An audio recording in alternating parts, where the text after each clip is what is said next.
So first thing we need to know is, how do we know when we've got an assignment been issued to us?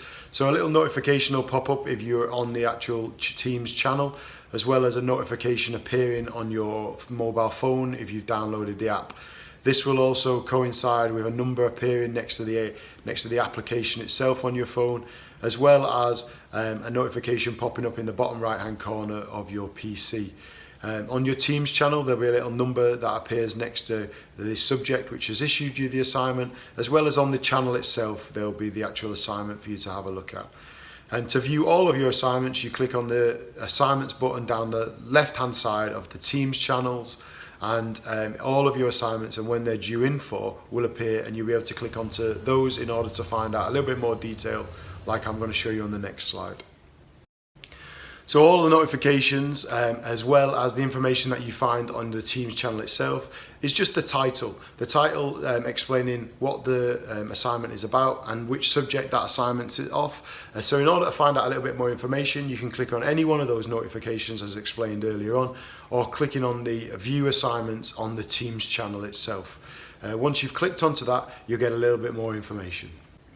So once you've clicked onto the assignment itself, you'll be able to see the title, and you'll also be able to see the information about what is required by that teacher, as you can see in the red box. The information there is in detail about what is expected upon you, and obviously it will vary from teacher to teacher and what the expectations are, but what you need to make sure is that you're reading this very carefully. You should also notice that there's the Immersive Reader button that's in the top right hand corner. This will enable for you to make the text a little bit larger so it's easier for you to read, or also read it out loud. So if you're struggling with any of the words, then you can press that button and you'll be able to get a better understanding of what the assignment is. So underneath the title, you need to make sure you take note of that date that's there. That's the due date, that's when the assignment is due in for. You can also see in the red box here that there's some reference materials. This will have links to websites, and we'll also have links to any reference materials that you need in order to complete the tasks, like PowerPoints, etc. Underneath that section, you might also see a link to a section that's called My Work. This will have a link to a Microsoft Word document or PowerPoint that you can complete your work on. When you're completing this work, you don't need to save it if it's via this system, as it will save automatically.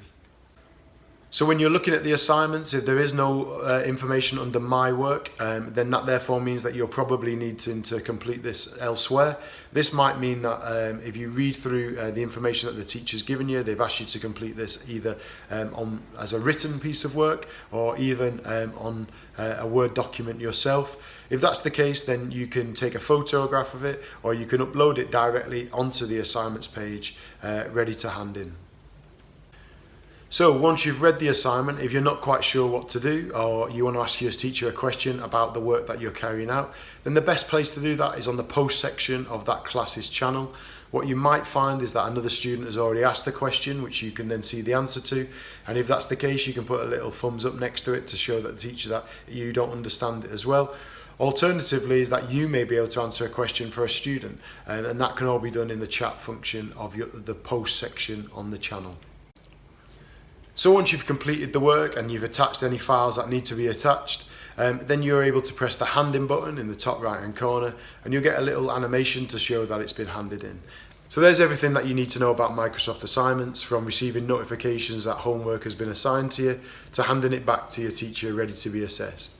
If you're still struggling with anything, then have a look on the school website under the student area, and also have a conversation with your form tutor.